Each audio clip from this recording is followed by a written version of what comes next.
Go.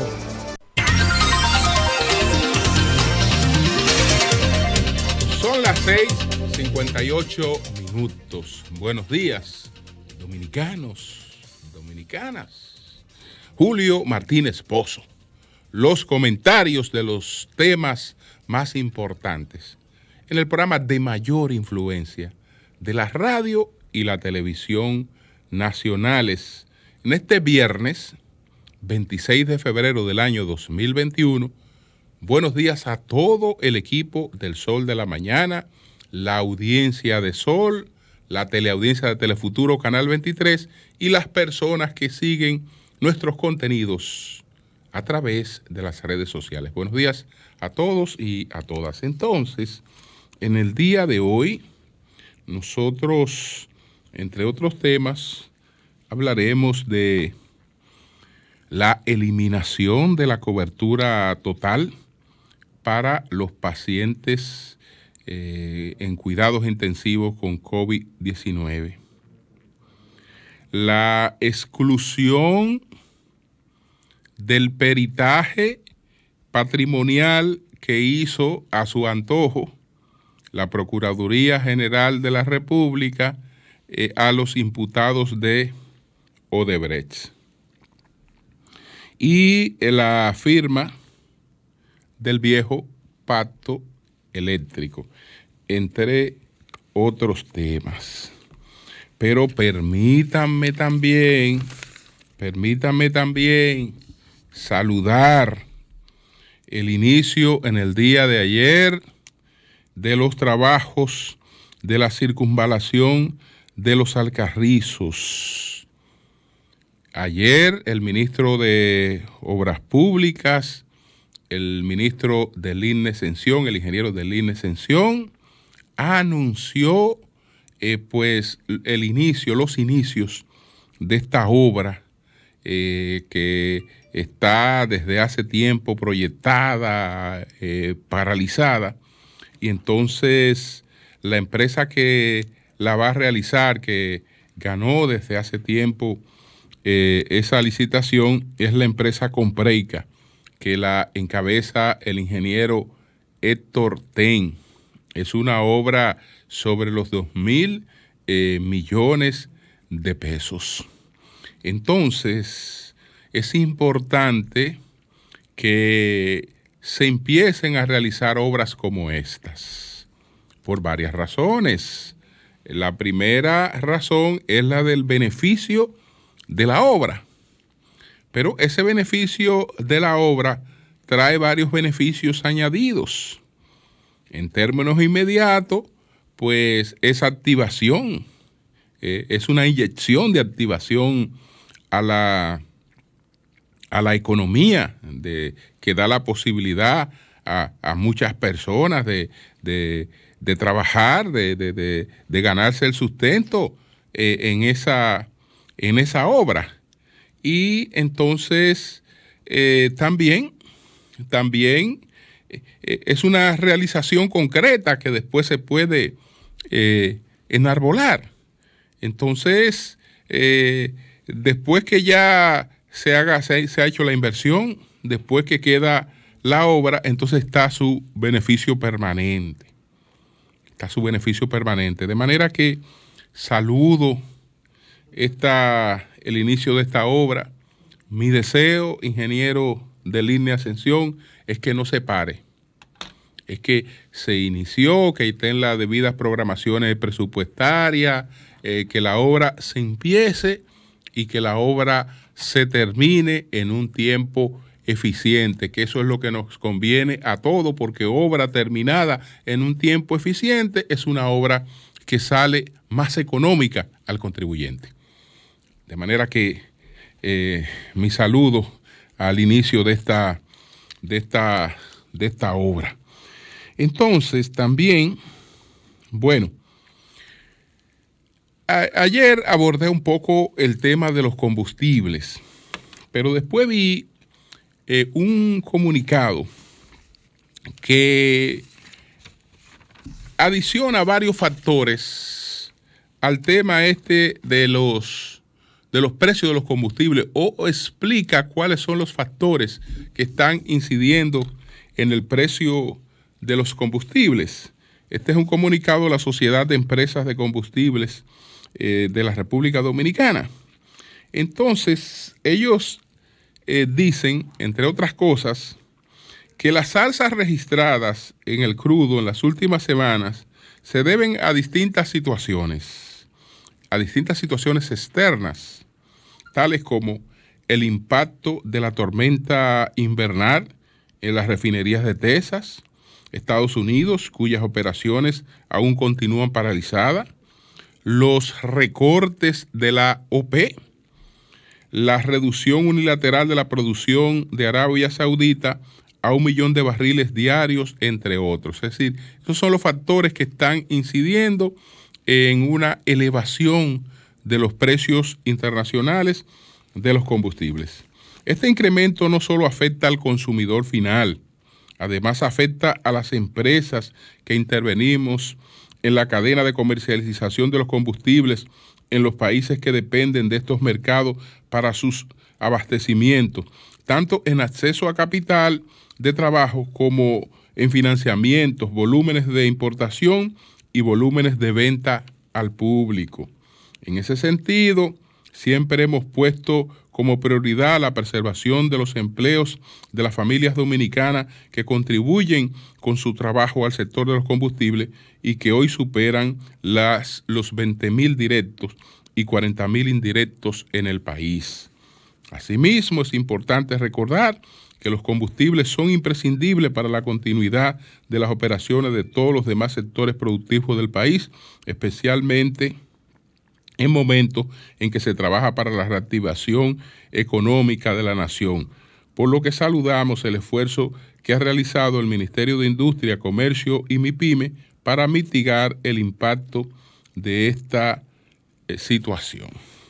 Entonces, señores, vamos inmediatamente a los temas que ya anunciamos.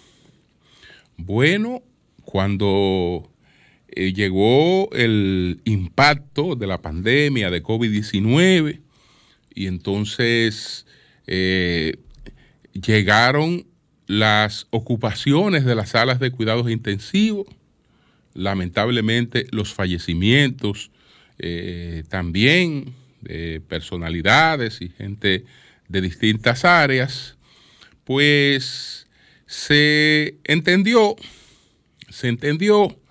que la mejor forma de auxiliar a las personas, sobre todo también en un momento en que la economía cerraba la mayor parte de sus actividades, era la garantía de una cobertura total de los servicios que tuviera que recibir una persona con síntomas graves del COVID-19.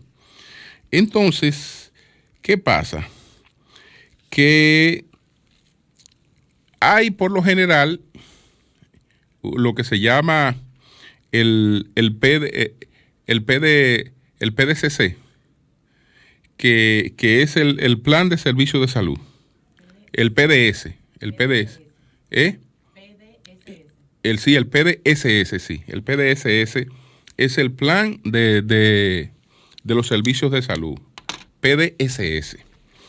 ¿Qué pasa con el PDSS? Que cubre, por lo general, ante cualquier enfermedad, tiene una cobertura, pero esa cobertura en ningún caso es 100%. Siempre hay un copago. Siempre hay un copago. Es verdad que te puede, bueno, si tú tienes una cuenta en una clínica de 100,000 pesos y entonces te están cubriendo 76,000, 80,000, pues yo creo que ya la mitad del pleito va avanzado. Y eso es importante. Yo creo que el PDSS ha tenido avances importantes. Pero con el COVID-19 se había hecho una distinción. Se había hecho una distinción. Eso fue producto de un acuerdo entre el gobierno, la seguridad social, de la seguridad social para esos fines. Pero las ARS dicen que ese acuerdo venció en el mes de septiembre y que a pesar de estar vencido en el mes de septiembre, lo continuaron por diferentes razones. Una nueva administración, etcétera, agudización de la situación con el COVID-19 y lo continuaron. La mala noticia es que ya eso llegó a su final. Y entonces en los casos de las personas que requieran de internamiento en cuidados intensivos, de los asegurados que requieran internamiento en cuidados intensivos, tendrán que hacer un copago. Vamos a esperar cuál es la respuesta que las autoridades presentan frente a esta situación, porque lo ideal es, por una parte, que se amplíe la posibilidad de unidades de cuidados intensivos en el sector público, o que se trate de llegar de nuevo a un acuerdo con las ARS. Pero ese acuerdo tiene que ser económico, porque ellos alegan que financieramente ya no pueden soportar ese costo, que ya han llegado a un nivel en que ese costo se le hace insostenible. Eso es lo que ellos alegan. Mientras tanto, entonces, todavía no tenemos una vacunación masificada. Tenemos una incidencia que, si bien es cierto, se muestra disminuida, pero tenemos una incidencia importante de COVID y siempre tenemos que estar con las previsiones del lugar para las personas que requieran cuidados intensivos. Yo creo que la efectividad del sistema sanitario dominicano estuvo en esas posibilidades de que hubo un sector privado que ofertaba los servicios junto al sector público, y que para una persona era igual estar en una clínica que estar en un centro público si conseguía espacio en la clínica, porque sus costos terminaban por igual cubiertos. Esto es distinto. Ojalá que se le pudiera buscar una salida entendiendo el lugar en que está cada quien. Ya he visto insultos contra las aseguradoras de riesgo de salud, que esto que lo otro, que solo piensan en su beneficio, que solo piensan en sus ganancias, que esto que lo otro. No, yo creo que cualquier cosa tiene que partir de que primero, en verdad hicieron un sacrificio. Probablemente necesitemos la extensión, que se llegue a un acuerdo, pero hay que partir de que hicieron un sacrificio y que a la hora de la hora estuvieron brindando un servicio sin costo adicional, es decir, cubriendo ellos el 100% de ese costo.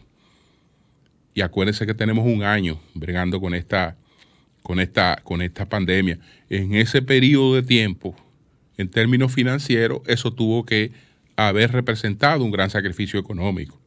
Lo primero que hay que reconocer es eso, y sobre esa base procurar el acuerdo. Pero no es verdad que ellos fueron indiferentes, que fueron insensibles, que no colaboraron. No. ¿Y cómo que no colaboraron si estuvieron brindando el servicio, cubriéndolo 100%?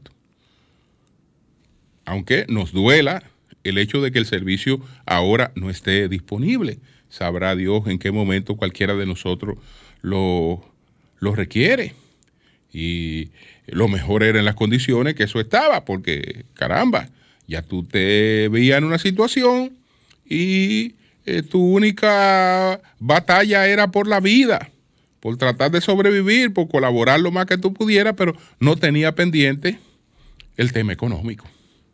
Entonces ahora hay ese copago que sería un copago de 27,000 pesos.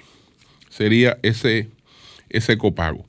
Ojalá que se pudiera llegar a algún tipo de acuerdo, que eso se atenúe un poco, pero partiendo de situaciones realistas para poder llegar a un acuerdo. Bueno, entonces, señores, miren, por otra parte, después que nos referimos al tema de la eliminación de esta cobertura 100% para personas que estén en cuidados intensivos, me refiero ahora a una decisión que adoptó ayer a unanimidad. Eso fue a unanimidad que lo adoptó el tribunal, el primer tribunal colegiado que está conociendo el juicio de fondo del caso Odebrecht. Señores, los que me dan seguimiento saben que una de las cosas que critiqué ampliamente fue esa evaluación patrimonial tan antojadiza, tan medalaganaria que hizo el Ministerio Público para imputar de supuesto lavado de activos, enriquecimiento ilícito a las personas que están involucradas en el caso Odebrecht. Ustedes recordarán que precisamente colocaba de ejemplo el caso del senador Tommy Galán. El caso del senador Tommy Galán, que fue el solicitante de lo que ocurrió, y después los otros imputados se sumaron a la solicitud de Tommy Galán y el tribunal ayer les dio ganancia de causa. Ustedes recuerdan más o menos lo que expliqué sobre lo que había hecho un perito que buscó el Ministerio Público para calcular la fortuna de Tommy Galán. Recuérdense que le decía que Tommy Galán tiene una propiedad rural en Dubó, en San Cristóbal. Entonces esa fue unos terrenos con una mejora que el senador adquirió a un precio no mayor de 7.5 millones de pesos. Y hizo lo que todo el mundo hace cuando tiene una mejora, que le va, la remoza. Le hace un remozamiento a la mejora, la embellece, etcétera. Bueno, el caso es, señores, que el Ministerio Público evalúa esa propiedad. El perito que contratan va y se encarama por una pared y mira hacia adentro y dice, ay, qué casa más grande. Qué casa más grande. Y él le pone un valor a la casa. Ustedes saben que terminó valorando eso en casi 60 millones de pesos. Que ojalá,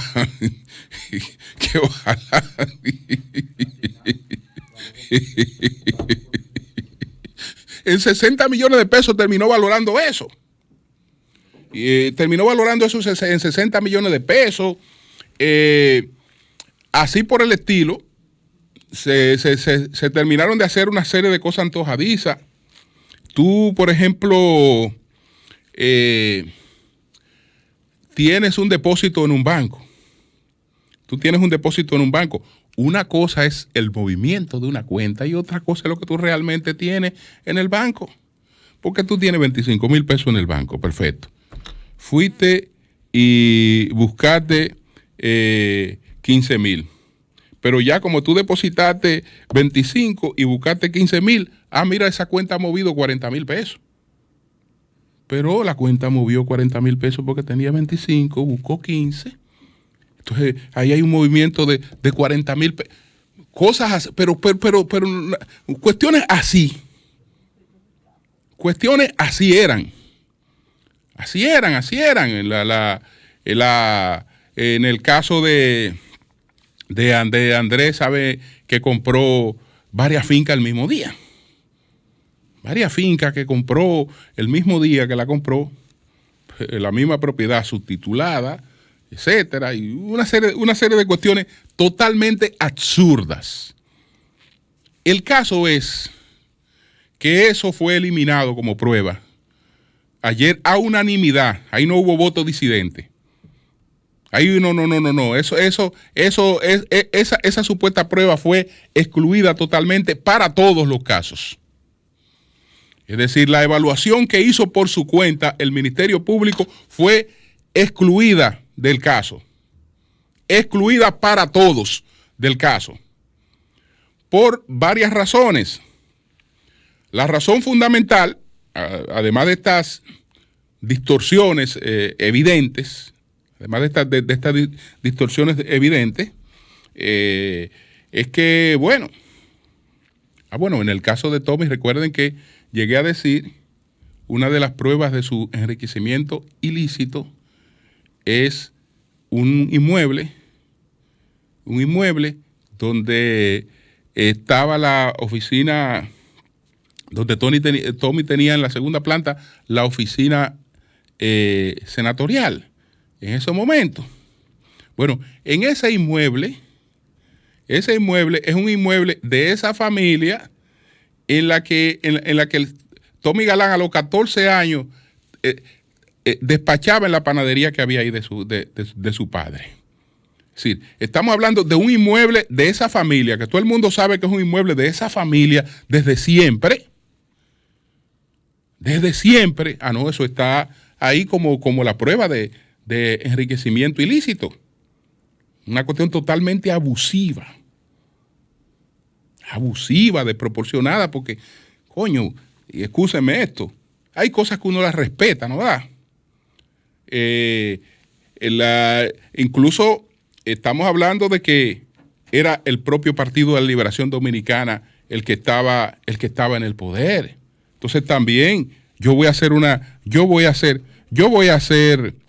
una investigación sobre lo que corresponde a Tommy Galán. Pero cuando menos déjame respetar lo que yo sé que era un patrimonio familiar de su padre, que fue el primer candidato a senador de ese partido en San Cristóbal, que es una persona de un historial conocido en ese partido. Déjame respetar por lo menos lo que yo sé que era un patrimonio de ese caballero. No, pero ni siquiera eso. Ni siquiera eso. Entonces,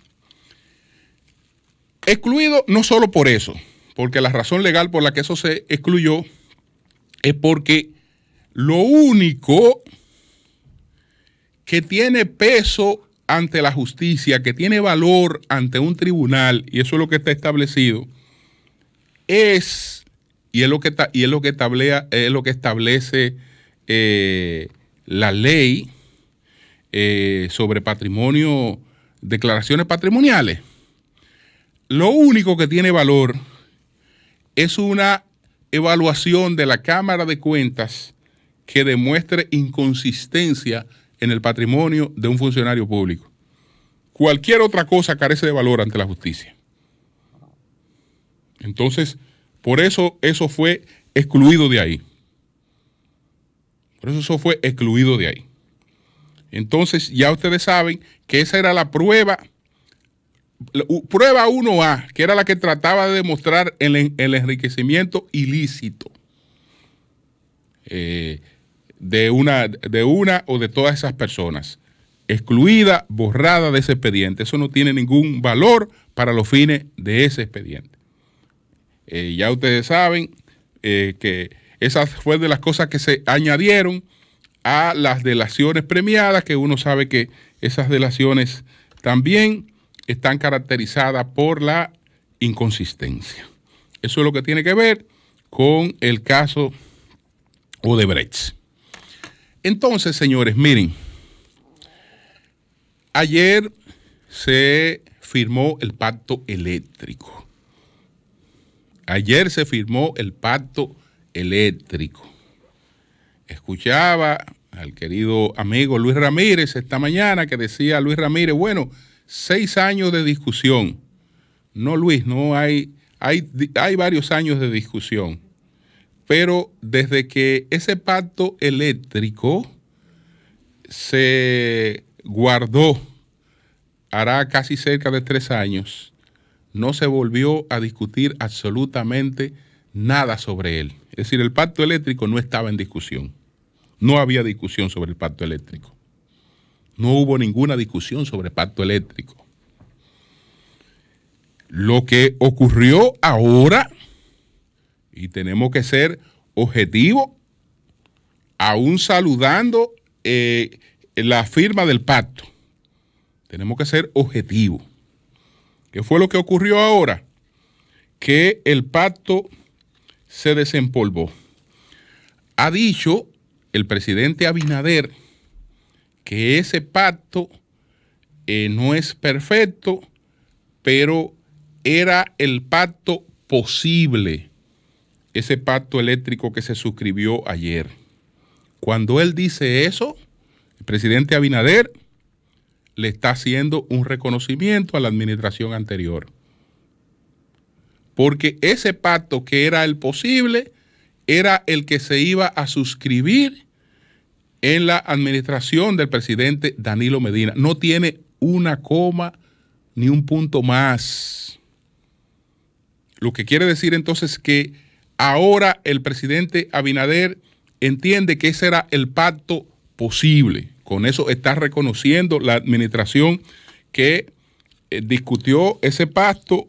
Desde luego las discusiones se dan en el Consejo Económico y Social y entonces, pero es clave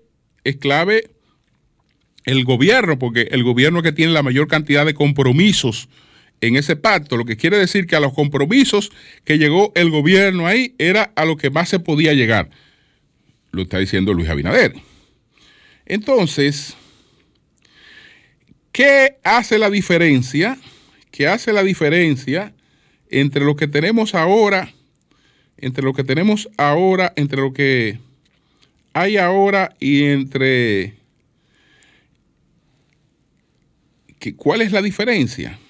Bueno, yo estoy buscando aquí un documento que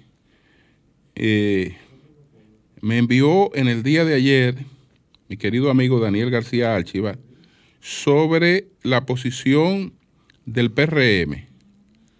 La posición del PRM, que es la diferencia, en este caso. Es la diferencia porque lo nuevo, lo exactamente nuevo en este asunto, lo exactamente nuevo es que el PRM ha decidido pues suscribir el documento. Óyeme, yo estoy buscando una cosa en WhatsApp y la estaba buscando en Twitter, por eso no la encontraba. Ahora sí. Entonces, el PRM ha decidido suscribir el documento. Aquí lo tengo. Eso es lo nuevo. ¿Qué es lo nuevo que tiene? ¿Qué es lo único nuevo que hay? No fue de que una nueva discusión, de que, por ejemplo, dice el periódico El Día lo siguiente: trascendental, a casi 7 años del inicio de las discusiones, el gobierno logró ayer la firma del acuerdo.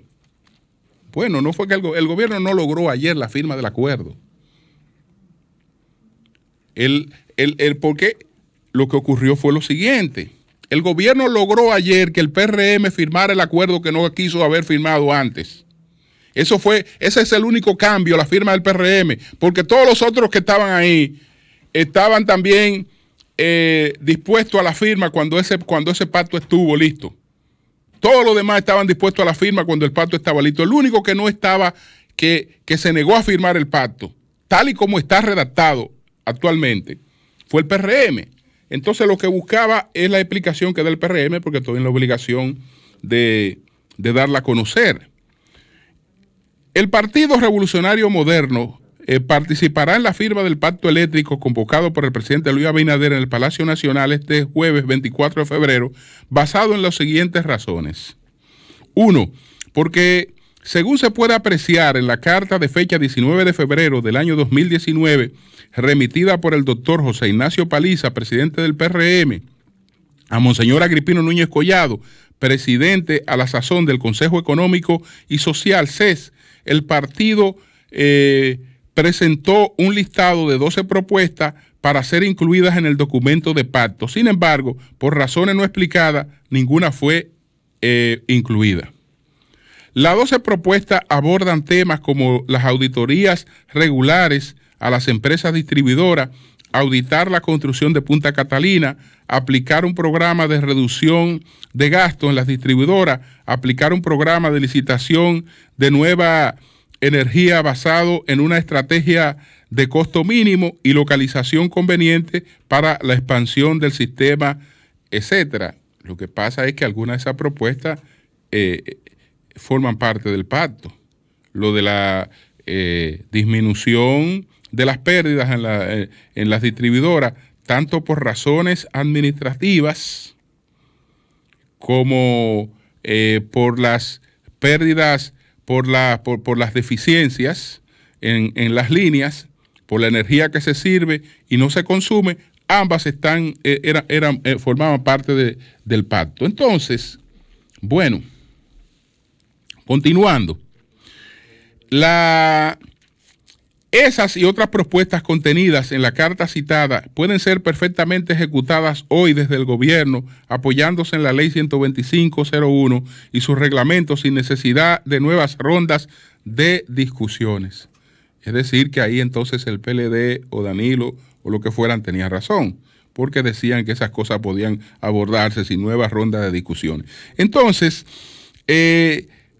por tal motivo, desde el inicio de su mandato, en agosto último, el presidente Luis Abinader inició la aplicación de medidas como la transformación de la sede EEE, la eliminación de 2 de los 3 consejos de administración de las EDE, la auditoría de las empresas distribuidoras, la auditoría de la construcción de la central termoeléctrica de Punta Catalina, también la licitación de una nueva generación, esta vez en Manzanillo, etcétera, etcétera, etcétera. Ninguna de las auditorías se está trabajando.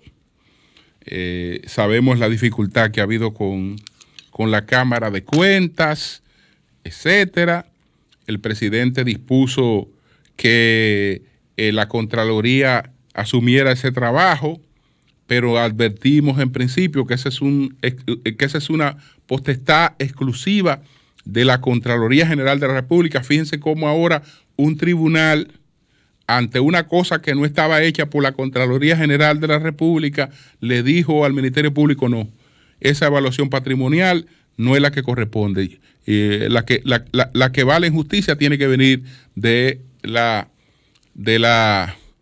Cámara de Cuentas, etcétera, etcétera, etcétera. Entonces, ahora lo único que varió, no hubo que sentarse con nadie a ponerse de acuerdo, no. Lo único que varió fue que el PRM está en el poder y firmó.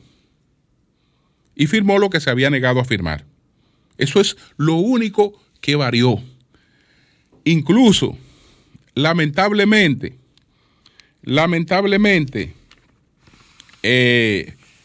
algo que anotaba por aquí, lamentablemente se le fueron algunas imprevisiones. Fíjense que el documento es el mismo, pero al ser el mismo, había que hacerle unas mínimas correcciones que no se le hicieron. Por ejemplo, están los plazos para la reducción de las pérdidas, que ya decía que el PRM estaba diciendo en sus 12 puntos que exigía eso. Eso era parte del pacto. Y estaba calendarizado en el pacto. Y está calendarizado en el pacto. Lo único que al firmarlo ahora debieron hacerle algunas correcciones que no se la hicieron. Por ejemplo, las proyecciones de reducciones de los costos corrientes están hechas 2016-2021. Es decir, que arrancamos con eso en el 2016 y concluimos en el 2021. Es decir, que ya están hechas. ¿En qué año estamos? En el 2021. ¿Ya están hechas las reducciones? No están hechas porque no teníamos pacto. No están hechas. Entonces, al firmar este pacto, teníamos que tener en cuenta que el periodo de los 10 años del pacto se inicia ahora en el 2021 y terminaría en el 2030, de acuerdo con la estrategia 2030. Entonces, esa parte de las proyecciones de las pérdidas, de una serie de cosas, había que corregirla. No, es que no se corrigió absolutamente nada. Dijo el presidente Abinader que ese pacto no es perfecto, que él no está de acuerdo con algunas cosas, pero que era el mejor pacto posible. El mejor pacto posible. Y entonces el PRM, que en ese momento no lo consideró el mejor pacto posible, ahora lo firmó. La única diferencia que hay entre lo que ya estaba y lo que tendremos en adelante. Esto no significa otra cosa que con la experiencia, con el conocimiento, se van revisando algunas cosas y se van revisando algunos criterios. Lo que aquella gente hizo era lo mejor que se podía hacer. Ahí no. Porque ahora, ¿y por qué no tomamos 2 o 3 de esas supuestas sugerencias que nosotros tenemos y la incluimos ahí?